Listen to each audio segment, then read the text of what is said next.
Patric Young. You are tuned in to Patric Young and the Rowdies with your host, the one and only Gator great Patric Young again.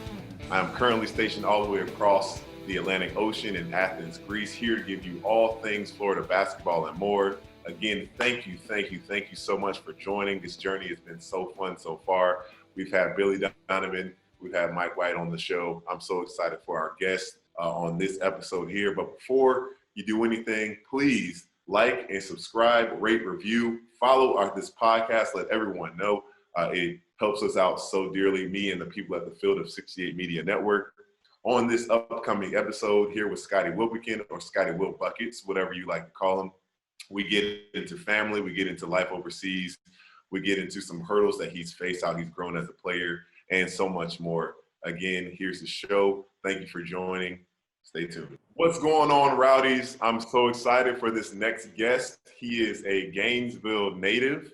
He attended the University of Florida from 2010 to 14. My teammate came in at the right young age of 17 years old, where he accumulated 120 wins, 3 SEC championships, an SEC tournament championship, 3 Elite Eights, and a Final Four. He was named the 2014 SEC Player of the Year. He has played overseas professionally thus far. He's been in Australia, Greece, Turkey, and currently living in Tel Aviv, Israel. In 2017, he won a Euro Cup Finals. He was an MVP and a Finals MVP.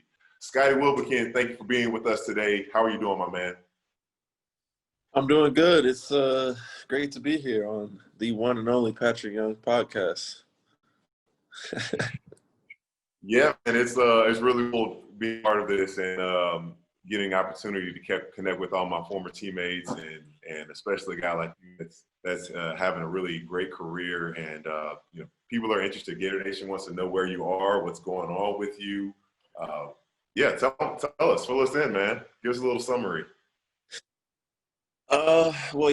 Since we're talking to Gator Nation, I guess I should say that since I left Gator Nation, I have a beautiful wife now. That's probably the biggest news. She's over there. She doesn't want me to be talking about her, but yeah. So I'm married. I have some questions about your marriage, so okay. I'll let you get to that then. But yeah, I'm good. I'm on my third team now. Fourth team overseas. Started out in Australia, moved to Greece for a short stint, and then I was in Turkey for three years, and now this is my 3rd year in Tel Aviv. So I've traveled quite a bit since my days in Gainesville. So, being currently in Tel Aviv, Israel, obviously I was there with you for a little bit of the beginning since August. We were in a lockdown around the same time, like a serious lockdown. Like, they said you can't leave your house for about 500 meters, which is about, a third of a mile. What did you do? How did you handle the lockdown during that time? It was a lot of reading, a lot of video games, and a lot of Netflix. That was pretty much it. Reading, that's the new one. Yes, I recently picked up reading in the last year and a half, 2 years. I used to read a lot of books when I was in high school. I guess I just stopped in college for some reason. I mean, you got a lot going on in college and plus being in school. But what are some titles that you've read recently that you would have been really impactful for you? Probably the most interesting one is the one that I'm reading right now. It's called The Unseen Realm. Unseen Realm. Yeah, this probably isn't the podcast to get into what all this about, but it's really interesting. Yeah, and of course, the Bible is always in there. So I love that, man. I love that. Yeah, I've gotten a chance when I was in Israel during the lockdown, man. I I fortunately came across this awesome book called Atomic Habits. And it really just helped me to understand that uh, the way that I've been looking at goals, I haven't been putting an identity with those goals. And when you make identity based goals, it helps you to change your perspective. And instead of like saying, I want to lose 20 pounds and like, you have the goal, you reach the finish line, and then it's like, then what? It's like, I'm going to be a healthier person, or I'm going to be like, I would write down, like, I'm responsible, I'm a reader, just whatever it was that I wanted to get better at, and start telling myself I was those things. And then I would align my habits with those things, and that it really isn't about being super having so much self-discipline. It's more so about just like aligning your life in a way that it's easier to stay on top of your habits. But with so much free time, bro, like I have my Nintendo Switch. I spent so much time on that thing at first, bro. I ain't gonna lie. Yeah, that's the easy thing to do. Yeah. Yeah. I actually, So, me and Maria, my wife, just watched a sermon today by okay. Pastor Craig Herschel, I think. Groschel. I don't know how to pronounce his last name, but basically he was talking about the book that you just described, Yeah. habits, and habits, trying to change your habits instead of just setting goals. Your habits, Exactly. that's how you get to what your goals are. Exactly. Pretty interesting coincidence. Well, let's transition, Scotty. Let's get into you being at 17 years old. Uh, wow, crazy! That's been 10 years ago. First off, tell us about your recruiting process. And you went to the Rock High School in Gainesville. What was it like when you were first getting recruited? And was Florida actually a dream school for you? I mean, I would think so, growing up there in the championships and whatnot. Tell us about that process. Yeah, well, growing up, like younger days when I was, before high school, Florida was definitely a dream school. I saw all the teams, probably just like you, watching Florida play. Justin Hamilton, Teddy Dupay, Mike Miller, all those guys, and then the famous, '06, '07 teams.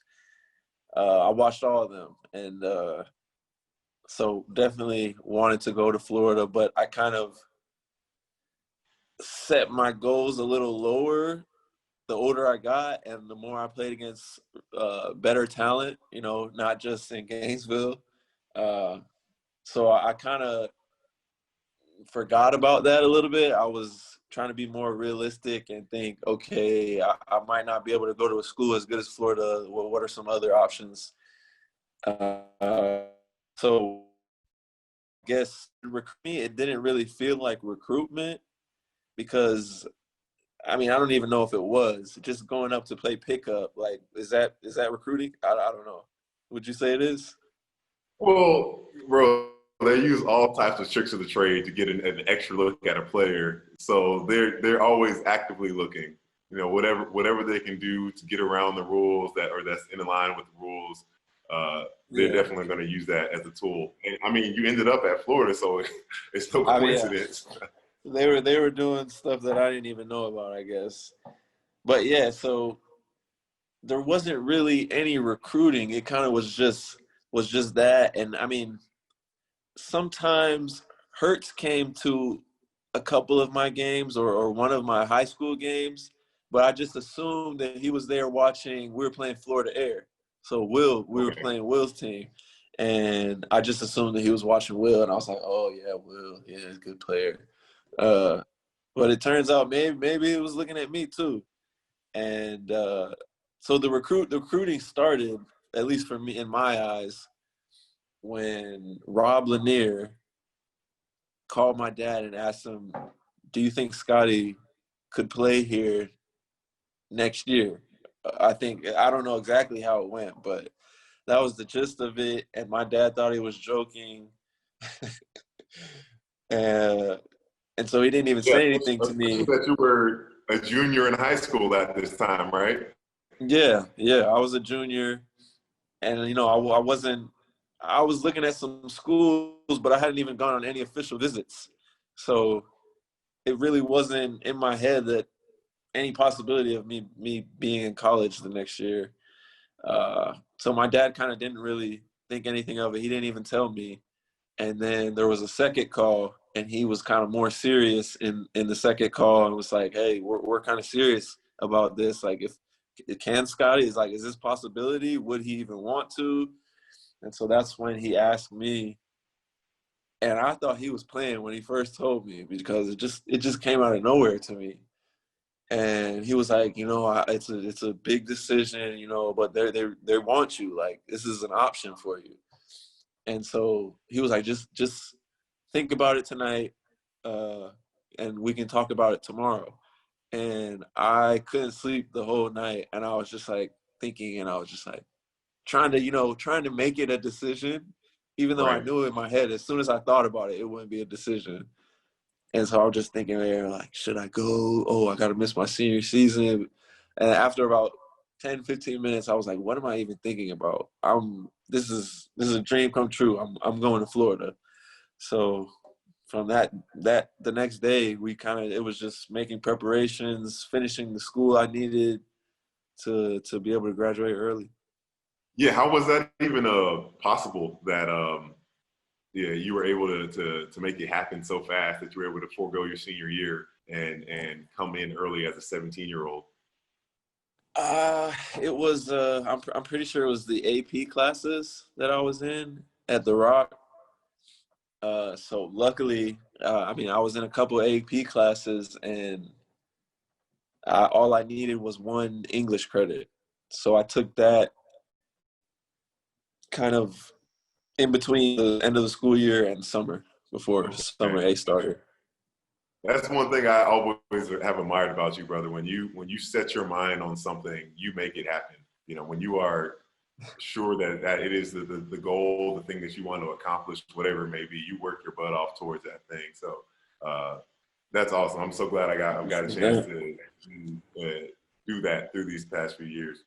So again, you came on here with Scottie Wilbekin, and he got to the University of Florida at 17 years old. Scottie, what were some of the challenges you faced, or what was it like just transitioning from, your parents weren't far away because you're from Gainesville, but still getting a chance to live on your own for the first time and be on this huge college campus where you can have a lot more freedom and you're more likely responsible for yourself. What was that like transitioning as a 17-year-old?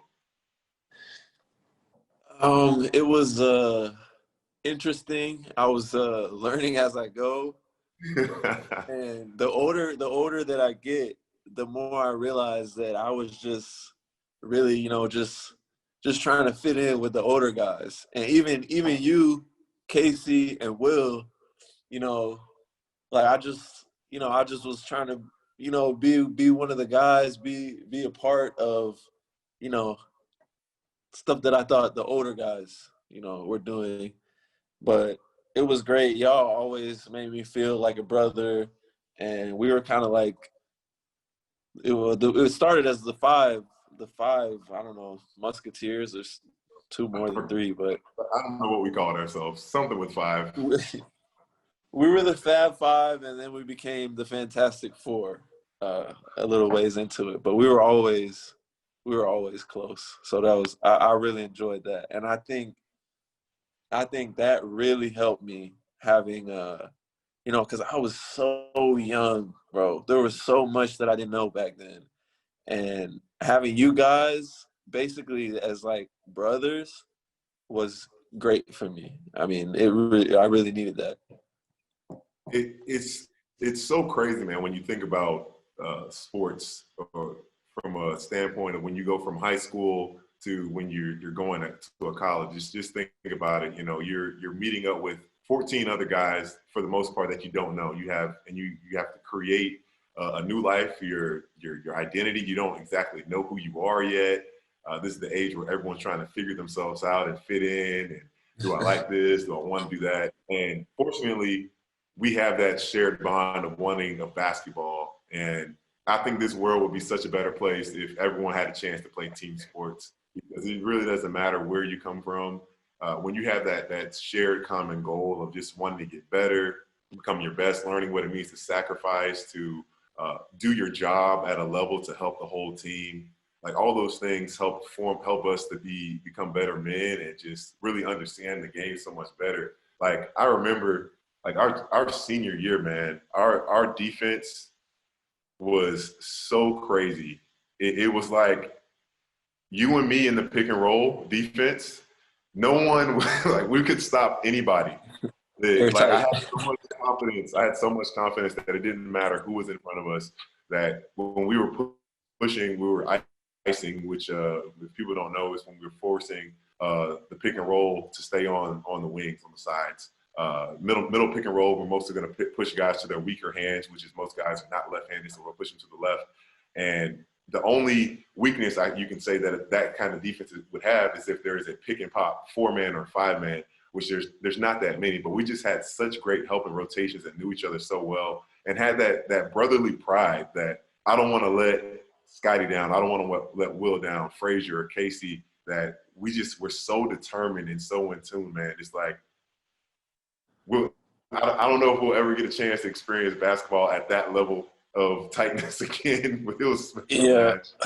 bad. Talking about not letting not wanting to let each other down. That reminded me in our senior year, I can't remember who we were playing, but there was like, we had a lot of close games, and there was some type of possession. It was crunch time, and there was a ball on the floor, loose ball, and I didn't dive for it.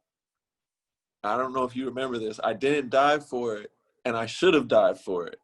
And Will got on to me after the game, and he was like, "Scottie, come on, man! Like, you got to die for that." Like, I just straight up, like he wasn't trying to be nice or anything. He was just like, "Hey, like, bottom line, you got to die for that."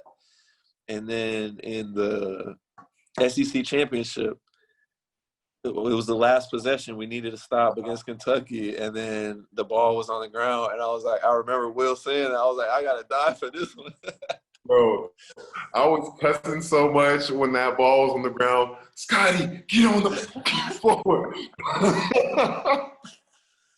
Yeah, Bro, that was I wanted to do that so badly, man. That was insane.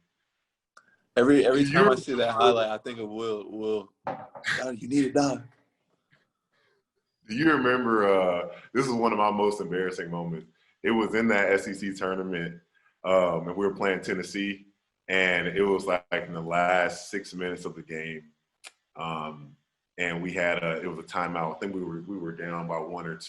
It was a real tight game. We're in Atlanta. We're in the Superdome, and right before that, I did some stuff with the media where I like sang a song to them on like with Gator Vision. And then they put it. Do you remember they put it on the screen of me singing at the SEC During the tournament? timeout? I think I Bro, that was do. the most embarrassing thing I've ever experienced in my life. Just like, I don't know, 35,000 people just locked into this tight game, and all of a sudden, Big Pat Young just pops on the screen singing Chicken Fried by Zach Brown Band. Like, bro, it was so embarrassing. Coach Donovan didn't know what to say. Y'all just started busting out laughing. I'm like, I did not want to be here right now. Like, really, they could have played this in the first half. They could have played this in any other game, any other moment. Yeah. Thank God we won, because that would have been so. It's tough when they if they play anything of you during a timeout, like it's kind of like embarrassing. Like I've had Maccabi's play stuff sometimes, and I'm just like, why are they doing this? I'm just trying to focus and try to win a game. Why are they doing this to me? You're the man over there. That's why, bro. They want everyone to love you. I mean, everyone loves you anyway, but even more. Yeah, and I love them too. So, what advice, looking back at your 17-year-old self, would you give yourself today? Would I give my freshman self what Your freshman advice? self. go like right before, like your the day before you start your first day on campus, and future you 10 years from now, or you get an opportunity to say, Scottie, young Scottie, I want to tell you these 3 or 4 things that I think you should really hold on to that are going to carry you through these 4 years or half a year. Well, if there's one thing that I wish I could have known that I would need to work on is my left hand. My dad always told me that to work on my left hand, but I didn't buy into it enough, and I didn't work on it enough. And like the last 3 years, I've made a conscious effort to work on that in the summers. And now I can shoot like a left-handed floater, and it's so beneficial to my game and how the defense plays. Because at this level, there's so much more scouting than in college. So if you have a weak left hand like I've had, I mean, it's still not great, but it's getting better. They always force me left. And so now just working on it a little bit, it gives me a little bit, it's a little bit less easy for them to box me into a corner, let's say. So I would tell myself that. Yeah, I would imagine that that has to be so difficult, because I know in the Israeli league you play. This year is a little bit different because of COVID, but normally you play a team multiple times, 4 or 5 times in the same season. So you play the same team, know your game well enough to try and limit you to doing what you do well.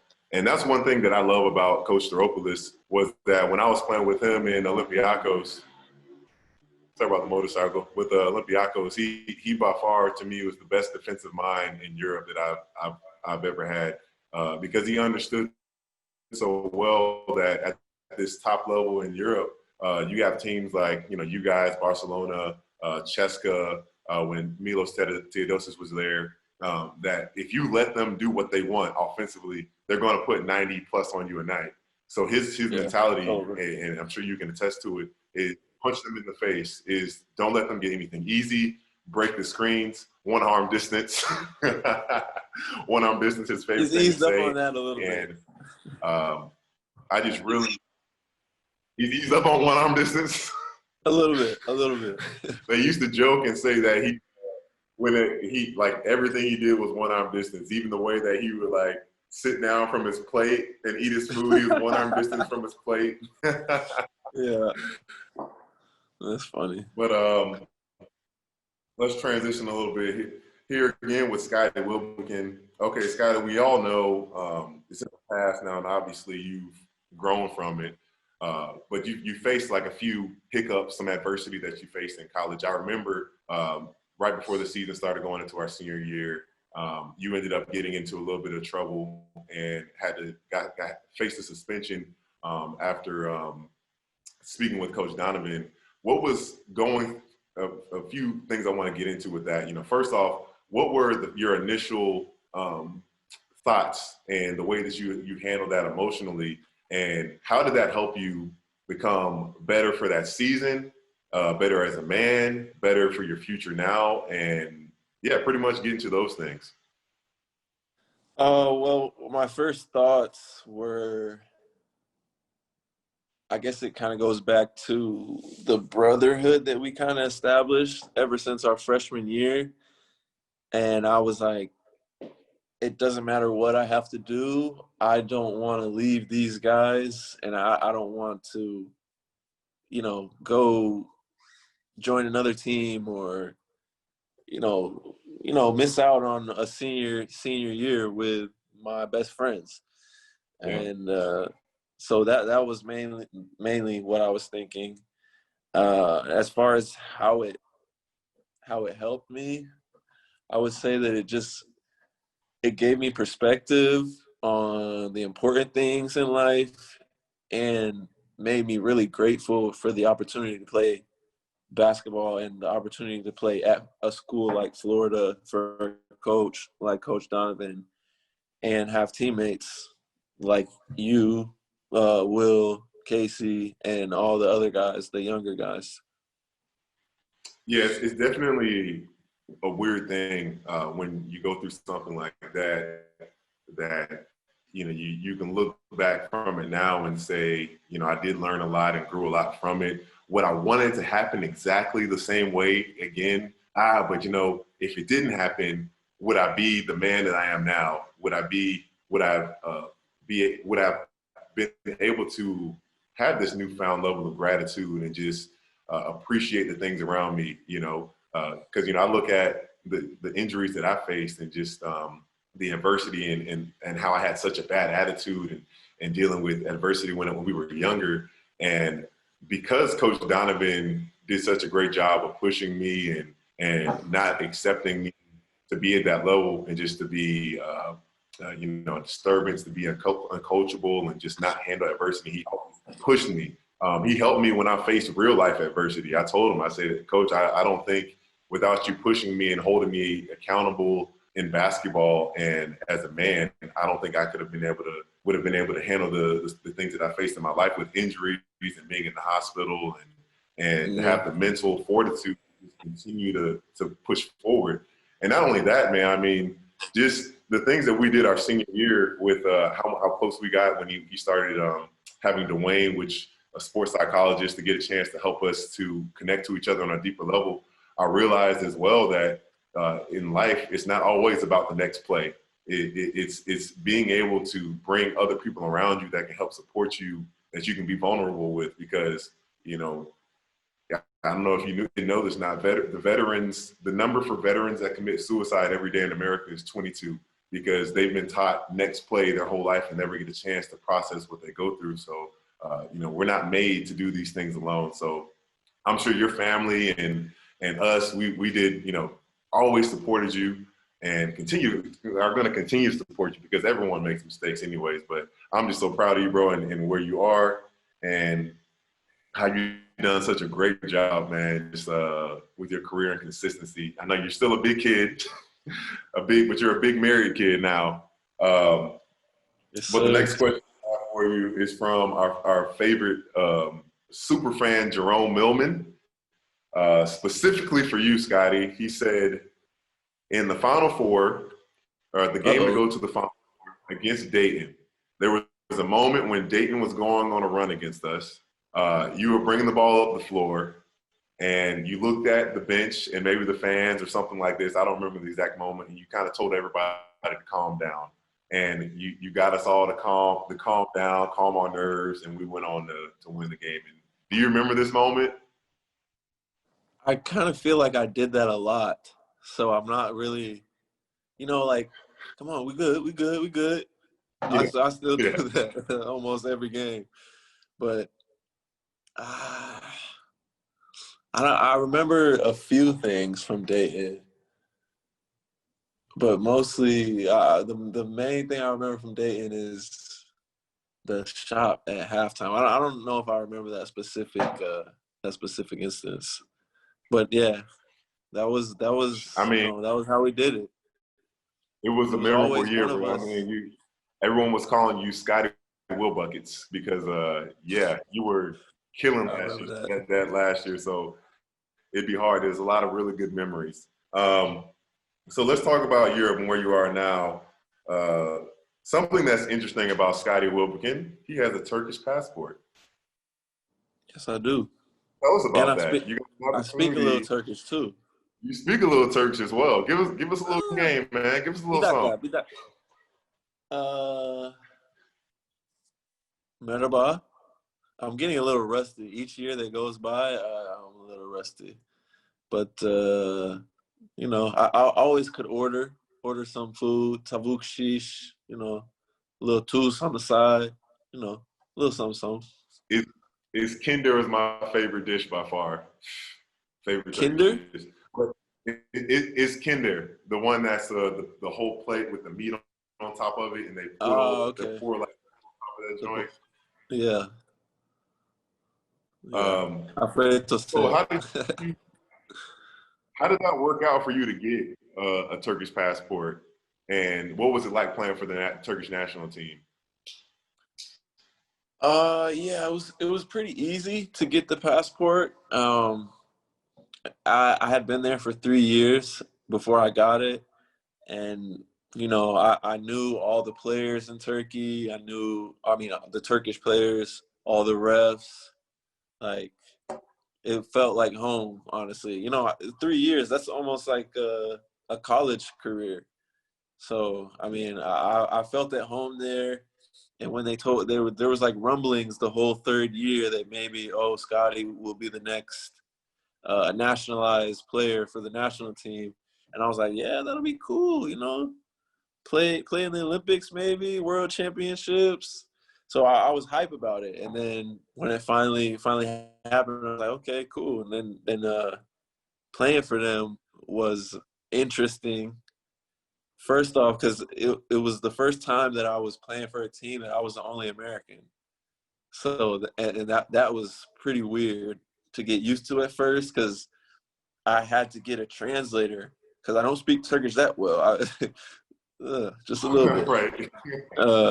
So I had a translator because the coach would speak Turkish. So that was weird. But playing in like national team games was a pretty cool experience, and it's different than anything I had experienced before. Different than college, different than NBA preseason, different than EuroLeague. And so it was cool. And the World Championships in China, the last time I was playing for them, I got to play against USA. So that was, I'm going to tell my kids about that, Yeah. Years from now. I'm going to tell them about how I had 12 points against the USA. Bro, I remember watching the game. You guys were so close to having that. It was a free throw away. Yeah, we really should have won. We should have won. We had it. We had that game. I'm hopefully. When's the next opportunity for a national team play? Yeah, I've hung that jersey up. I've retired from national team play.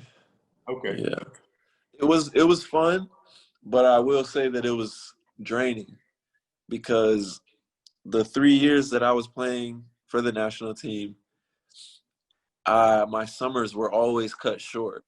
And, we don't really get long summers as it is, spend 2 months of the year in the States. So just, I had enough of that, missing out on my summers, and now I'm married, that time has to go to quality time with the missus now.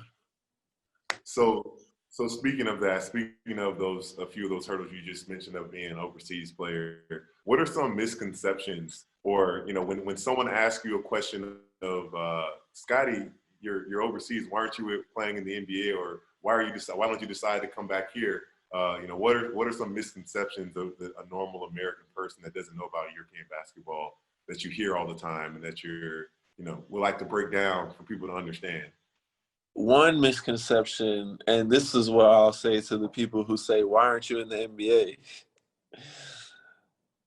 There's a lot of players in the NBA that are worse than a lot of players in EuroLeague. And that you know that, but to somebody who doesn't know, that might come as a shock. But I've seen so many players come from the NBA and be terrible here. Like, I'm not saying, they just left the NBA because they weren't good, and people will think that, they come over here and then they start killing because I was already in the NBA, so I'm better than everybody here. It's not like that. It's a different game. I would say you have to be a little smarter to be able to score the same type of baskets because of the different rules with spacing, and you can be in the key. There's no 3 seconds on defense. So you have to be a little bit smarter, and you can't just make a move and beat your player. You have to make a move, beat your player, beat the help, and, be able to find the right pass or to finish after you beat the second help. So it's just, there's a lot of good players in Europe. I could think of at least 10 right now that could definitely play in the NBA and get valuable I minutes. honestly think that the 2017 Fenerbahce team that won ended up winning EuroLeague. I think they could beat an NBA team. I think they For actually sure. had the talent. They could beat a number of teams. Yeah, Ekpe Udoh was unbelievable. He had a triple-double the semifinal game before that. But also, I wanted to you have last season, you have a guy that's coming up into this upcoming NBA draft. Deni Avdija, is that the correct way to say his name? Yeah, Deni Avdija. Thank you, sir. Could you please tell us a little bit about him and your thoughts of him going into the NBA? I mean, it's had to be pretty cool because he's in a situation where he's going into the NBA for a potential top pick, and also he has former NBA players on his team that can help him show the ropes and prepare him mentally for what he's going to be enduring. Yeah, he was at our practice today. He's here right now, so I saw him today. But yeah, it was interesting because when I first came to Maccabi, that was 2 years ago. So he was 18. Yeah, he's 19 now. And when I first got here, they were like, I was meeting everybody, and they were like, "Oh yeah, that kid right there, he's gonna be a lottery pick." And I was like, "Oh wow, lottery pick. That's not every day that you get to play with a future lottery pick." And I spent more days with him, and after like preseason, I was like, "Really, he's a lottery pick? Huh? Okay." And I didn't really see it, but again, he had a whole 2 years until he got drafted. So I was like, okay, he's still young. My second year at Maccabi, when I came back after the offseason, I was blown away by how much better he had gotten in every of the game. Mentally, physically, he had grown. He had gotten taller and stronger. His three-point shot was more consistent, and he was like looking like a baller. And so I was like, okay, I see it now. And then he really has a great work ethic. So throughout the year, he kept getting better. And once we had a break for coronavirus, and then we actually were one of the only leagues that came back and restarted the season, the Israeli league. And he was for sure one of our best players in that time period. And I was like, okay, yeah, he's a lottery pick. I'm convinced he's a lottery pick, and he's going to be an NBA player for many years. So, I mean, yeah. I actually was talking to Coach Donovan about him, giving him the rundown. And I had nothing but good things to say about him. That's awesome. It's so interesting because we go from college and then we come to Europe, and I know you can, from what I've experienced, the player development is lacking, especially on a professional level, which really surprised me. I was really appalled that the first team, my 6th year out as a pro, was the first team that had a shooting gun. I couldn't believe that. Like that's like a staple for every team to have a shooting gun. But it's just awesome to hear that he was able to continue to develop, because I know it is very difficult. Sometimes you got to drag coaches like, hey, can we get some extra work in, or like not just this basic mumbo jumbo. Like, of course I want to help the team get better, but if I get at my 1% every day, it's going to in tune help the whole team get better as a whole. So Scottie Wilbekin, you've been married for a little bit over a year now. How has being married impacted you in your basketball life? Having your wife, Maria Wilbekin, by your side, how has she helped support you, and just the way that you approach being professional and everything now? Well, for one, it's great living with your number one fan. So after every game, whether I play good or bad, Actually, no, that's a lie. If I play bad, she tells me. She tells me. Well, the good thing is that's not that common. So usually she's like, "Great game, man. You played great. Yeah. Give me a little kiss on the cheek." But anyways, but really a huge way that she helps me is my diet. She's an amazing cook, and so I'm always eating good. And for a single guy living in Europe, sometimes it can be hard. You either have to cook every day or you're ordering food, and it's just kind of tiring. So having her, and she's not always cooking. It's not like she's slaving away cooking every meal, but when she does decide to throw down, woof, it's great. You can, Yeah, yeah. I guess because you might see on Instagram a little bit some of the dishes.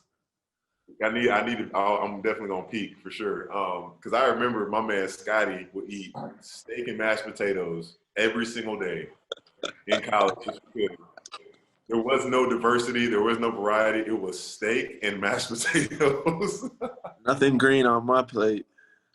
Are you doing a little bit of a better job with the vegetables now? A little bit. Yes. What about drinking water? We all remember that you had a few cramping issues. Yeah, I still have those. I haven't cramped this season yet, though. I haven't cramped this season. Yeah, but that's still a constant battle for me. Drinking enough water. Come on, man. You're 70% of it. You gotta keep it going, man. There you go.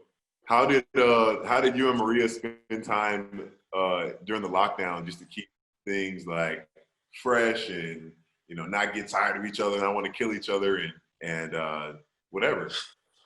I mean, we decided to both commit to a game called Rocket League. It's a video game. Have you ever heard of it? So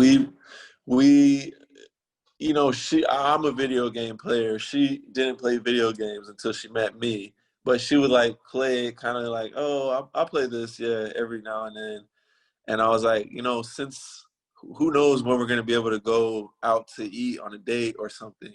Do you want to like take this seriously and try to like climb up the ranks and get good at Rocket League? She was like, yeah. And so now that's one of our hobbies, I guess you could say. We play Rocket League together. I love that. That's cool. Yeah. So Scotty, got a few more questions here as we're going up into closing. You are one of the top players, top point guards in Europe. You have very well for yourself financially. You have a home in Orlando. You're in a pretty good location team-wise. What are your goals here for the last few years of your career? How are you motivated towards those? Well, I would love to win a EuroLeague championship. I've won a Euro Cup. I've won Israeli League championship. I would love to win a EuroLeague championship. That would be, you'll always be remembered in Europe if you win the EuroLeague championship. But also, I would say just as important as that, just to keep on grinding, because it is a grind. It's fun, it's a good life playing basketball for a living, but it's still a grind living away from your home country for 10 months out of the year and only seeing your extended family, like parents, brothers, 2 months out of the year. It's tough. So my biggest goal is to finish the grind and have something set up nice for my family and move into the next phase of life comfortably and smoothly with no injuries. Yeah. Well, that's a perfect transition to the last question of the day, brother. What do you want to do after ball? Have you thought about that yet? Exactly. Maybe just take some time and the man. Well, I'm definitely going to take some time at first, but I have a few things that I might be interested in. One is real estate. I already have little somethings with that. little rental property. I'm trying to, figure it out. And also, maybe I used to want to be a coach. For a long time, I wanted to be a coach, and probably in college, that's what I wanted to do after I finished. But I gotta say, being overseas for 10 months out of the year is kind of drained that out of me. And, seeing these coaches and what they have to deal with players just not listening to what they say. It's got to be tough, and I don't know if I want to do that, but I would like to stay around basketball. So I've thought about maybe working kids out. Like I didn't do it this last summer, but most of the summer since I've graduated, I've done a camp in Gainesville, and working with the kids is fun. So I could see myself working out kids, trying to, teach them things that I wish I would have known at a younger age. Yeah, Other actually, than that, Kiefer other Sykes, than, he's actually doing something very similar where he's training kids on the weekends and also pouring into their lives. That looks like something I would be more than happy to help you with and jump in and whatever you got going on in the summer. Because, yeah, as you said, bro, you're so blessed and fortunate to have your wife with you. And to have that relationship to help keep you going throughout the year. But it's tough, man. It's tough being out for so long, away from the family, missing holidays. Fortunately, the money is good and the life is good, and you get the opportunity to play some really good competitive basketball. But again, it is a grind. It is a grind. But I'm so thankful to watch you grow and continue to do your thing, man. It's been an honor and a blessing to have you for an hour tonight. The fans are going to love to hear about you, my man. And this was the episode of Patric Young versus with the one and only Scottie Wilbekin. Oh, appreciate it, bro. It was a good. Thank you guys so much for tuning in and listening to the show. I hope you enjoyed it. Thank you to Scottie Wilbekin, my former teammate. So great being able to reminisce and catch up with him. Everyone, please, again, like, subscribe, rate, review, and share. You can find this podcast on Spotify or Apple Podcasts. You can find me on Twitter and Instagram at Patric Young, the number 4, as well as the Field of 68 Media Network at thefield68.com, as well as that same Twitter handle. Next week, we're going to have an awesome guest, one that has a lot to say about this upcoming season. Not only things to say, but he's going to have a big impact. I can't wait for you guys to see who it is. Without further ado, I got to go. Gator Nation, stay rowdy.